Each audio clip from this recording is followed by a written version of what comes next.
또 최근에 정신과 의사가 참 돈을 많이 번다는 오, 기사가 떴어요. 네, 연봉 모든 2위라고 직업 나왔어요. 중에서 연봉 2위. 3위가 성형외과 의사. 사실일까요?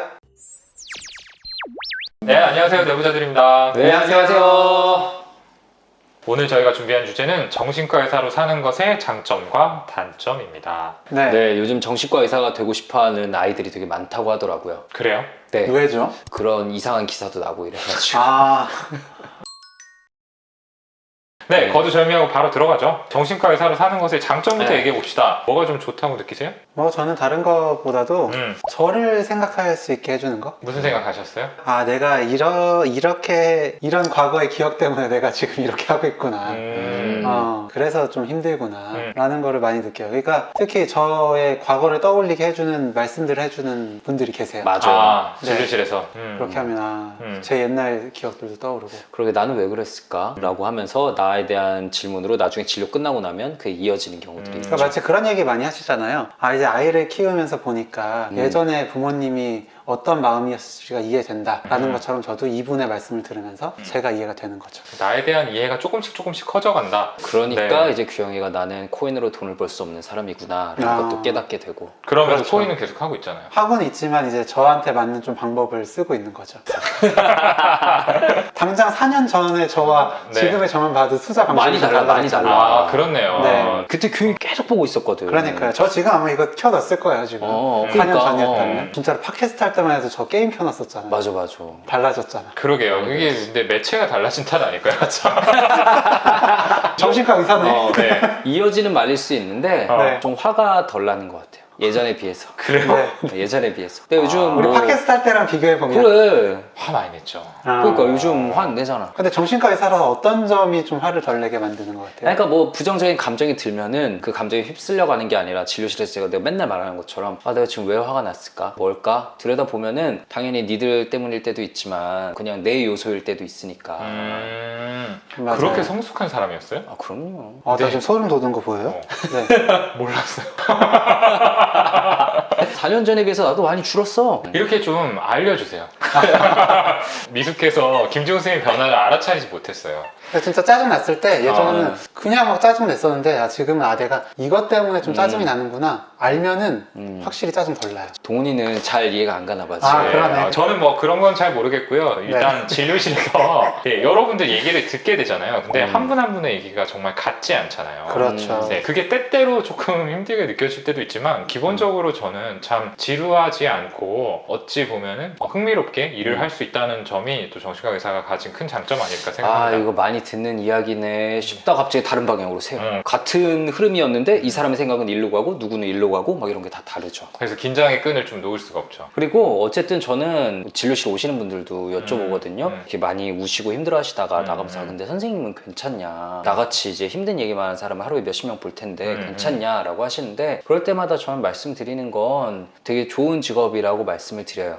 왜냐하면은 이렇게 많이 힘들어 하시지만 그분들 대부분이 그래도 결국 나아서 가시고 그리고 사실 저는 제가 돈을 받는 상태인데 다들 저한테 감사하다고 하시고 그러니까 누굴 도와주기도 하는데 고맙단 말도 듣는다. 저는 그럼 좋지 않나? 라는 생각이 듭니다. 어찌 보면 뭐 정신과 의사도 그렇지만 의사라는 직업이 가진 큰 힘이 아닐까라고 생각을 하죠. 그리고 이제 저는 정신과 의사가 정말 오래 할 수 있는 직업이라서 진짜 좋은 것 같아요. 오래 하고 싶으신가요? 뭐 저는 일은 계속하면 좋긴 하겠어요. 물론 이제 시간을 좀 줄일 수는 있겠지만 정신과 모임이 있는데 굉장히 나이가 많으신 선생님께서 정신과 의사는 고개만 끄덕일 수 있으면 할 수 있는 직업이다 라고 하셨던 게 기억이 나거든요. 네, 정말로 그 말씀하셨을 때 고개만 끄덕이면 되고 오히려 또 말을 안 하면 안 할수록 또 장점일 수 있기 때문에 그렇지. 연륜은 또 쌓이고 맞아요. 저는 또 기억나는 게 연배가 있으신 선생님들하고 같은 테이블에 앉았는데 얘기하시면서 아 우리 그 옆에 병원에 그 선생님 지난주에 돌아가셨다고.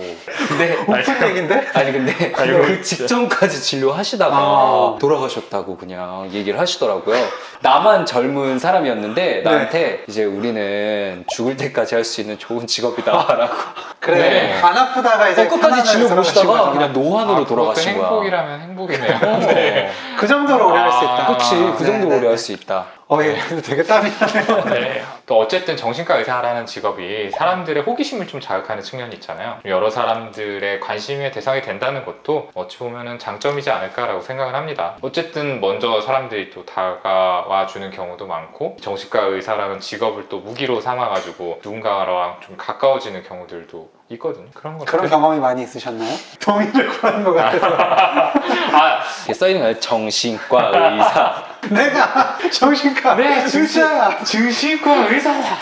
아 근데 이거는 아니 뭐예요 이거 진짜. 아 근데 이거는 단점하고도 이어질 수 있는데 아, 네. 네. 우리 아이덴티티가 너무 강해. 정신과 의사라고 하면 사람들이 바라보는 아, 딱 맞아요. 그 시각이 너무 강해서 맞아요. 저는 사실 최대한 말 안 하려고 했어요. 그래서 예를 들어서 미용실에서도 제가 되게 아. 오랫동안 다니던 분이 아 어떤 일 하세요? 이러면 아 뭐 그냥 병원에 일해요. 뭐 이 나도.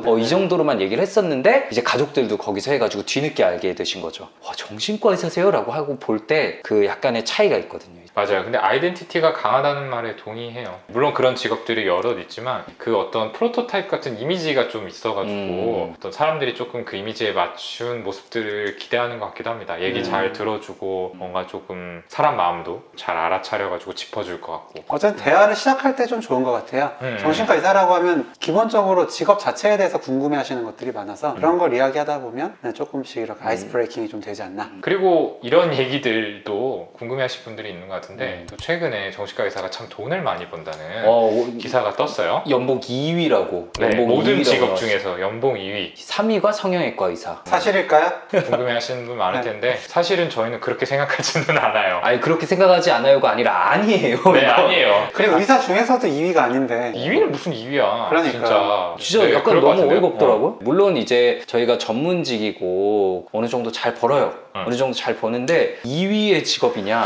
절대 아닙니다. 네. 당황스럽습니다. 네, 많이 당황스럽습니다. 그냥 뭐 단적인 예로 물론 이제 인센티브라는 어떤 연봉 이외에 음. 추가 성과금을 받는 과들이 있는데 물론 정신과 선생님도 받으시는 분들이 계세요. 근데 통상 성형이나 피부나 어떤 뭐 다른 수술하는 과나 있을 것 같아요. 네, 이런 이제 그런 선생님들이 인센티브를 많이 가져가시기 때문에 그런 걸 합치면 사실 정신과는 저희랑 사실 좀 차원이 다르죠. 네, 네, 그거는 그렇습니다. 그래서 뭐 의사라는 범주 안에서는 네 괜찮게 봅니다. 네 그거는 뭐 부정할 수 없는 사실인데 근데 2위는 절대 아니다. 네.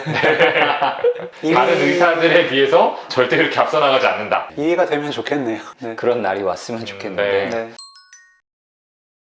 네 그럼 이어서 단점에 대해서도 이야기를 해보죠. 단점. 뭐랄까 우리 아이덴티티가 너무 강하다는 거, 우리를 그런 틀에 맞춰서 본다는 거. 어, 그러니까 아까 네. 말한 것처럼 이제 뭐 얘기할 때 내가 되게 막 분석하고 있을 거라고 생각하고 깊이 들어줄 거라고 생각하는데 저 사실 집중 안 하고 있거든요 맨날. 진료실에서나 집중하지. 이게 말을 할 때는 말할 때 나름대로 이제 한마디 한마디를 좀 조심하게 되고요. 가만히 있으면 가만히 있는 대로 뭔가 분석하는 거 아니야? 이렇게 들어오니까 어떻게 해야 되지? 이런 생각을 예, 하게 될 수밖에 없는 것 같아요. 그리고 저는 조금 다른 과 의사랑 비교를 했을 때 조금 더 높은 수준의 친절이나 도덕성을 요구한다라는 맞아. 느낌이 있어요. 네. 정신과 의사라면 의뢰 이래야 돼 라고 맞아요. 생각하는 어떤 기준들이 있으신 것 같고요. 더 착해야 되고 더 다정해야 되고 굉장히 양심적이어야 되고 물론 다 맞아. 맞는 얘기들이에요. 물론 다 맞는 얘기들인데 저희도 어쨌든 사람이기 때문에 그 네. 기준에 맞춰서 100% 움직일 수는 없어요. 그래서 저희 되게 네. 자주 말하는데 네, 네. 사석에서는 그냥 다른 사람들하고 다 똑같이 놀고 그렇죠. 저희끼리 뭐 온갖 쌍욕하면서 어. 놀고 네, 정말 네. 쌍욕을 하잖아요. 저희, 네. 네, 저도 네. 항상 네. 얘기하거든요. 그럼에도 불구하고 저희가 진짜 만약 술을 먹는다. 근데 여의도에 술을 먹는다라고 하면은 저는 좀 쫄릴 것 같아요. 그렇죠. 얘기하는데. 맞아. 의사 앞에서는 뭐 선생님인데. 되게 착한 척 하더니 마치 그 정신과 의사라는 아이덴티티 아까 너무 강하다는 얘기를 했는데 그게 사석에서도 이어져야 된다라고 좀 생각을 하시는 경우들이 있지 않나 싶습니다.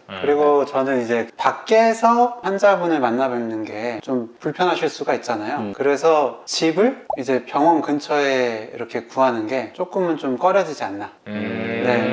같은 생활권 안에서 그거는 조금 다들 많이 좀 피하시는 것 같더라고요. 가까워도 뭐 걸어서 갈 수 없는 네, 그 정도 거리. 그러니까 제가 처음에 이제 자취를 했었어요. 걸어 다닐 수 있는 곳이었는데 하여튼 아침에 거의 딱 맞춰서 출근하고 네, 되게 허겁지겁 가다 보니까 저의 그런 출근하는 모습을 보시고 좀 안 좋게 생각하시지 않을까? 이런 생각이 들어서 좀 불편하더라고요. 저희가 또 이렇게 조언을 드리거나 어쨌든 치료 과정에서 드리는 말씀들이 저희 생활이랑 또 되게 밀접한 얘기들이잖아요. 이렇게 생각해보세요, 이렇게 해보세요, 이런 얘기들을 불가피하게 드리게 되는데 저희의 실제 모습들하고 그게 항상 일치하지는 않거든요. 저희도 사람이니까. 또 이어지는 말인데 그래서 저는 SNS 안 하죠. 많은 정신과 의사들이 안 하고 저도 뭐 제 아이들의 자랑스러운 모습이나 막 이런 것도 많이 올리고 싶을 때도 있는데 괜히 또 진료실에서 비교하는 마음이나 이런 걸 유발하게 될 수도 있을 것 같고. 네, 저도 거의 안 하죠. 동훈이 최근에 활동을 시작했죠. 저는 합니다. 네. 근데 좀 해도 되는 것 해도 같아요. 되는 것 네, 같아. 근데 저도 생각이 좀 바뀌어서요. 맞아요. 이거는 그냥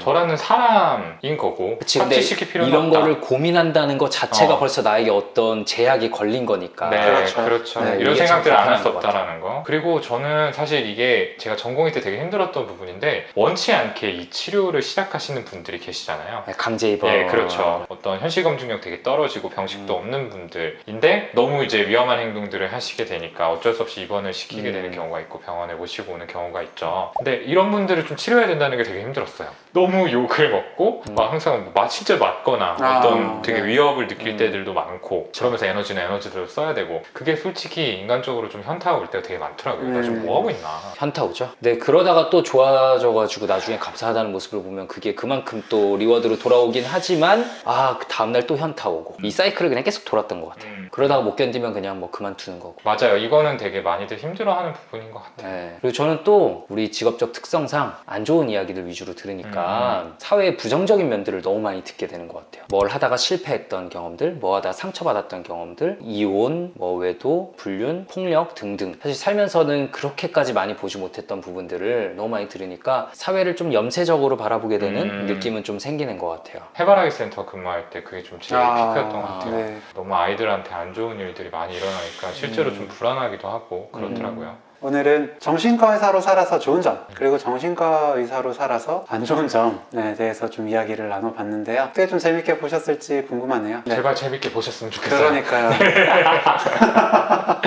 혹시나 정신과 의사에 대해서 궁금한 게 또 있으시다면 이렇게 남겨주시면 또 컨텐츠를 해보면 재밌지 않을까 생각이 들거든요. 많은 댓글 남겨주시고요. 저희는 다음 시간에 더 유익하고 흥미롭고 재밌는 컨텐츠 들고 찾아뵙도록 하겠습니다. 감사합니다. 감사합니다. 오늘 영상 조금이라도 재밌고 유익하셨다면 구독, 네, 좋아요. 댓글 쓰기, 알림 설정까지 네, 꼭 부탁드립니다. 감사합니다. 감사합니다.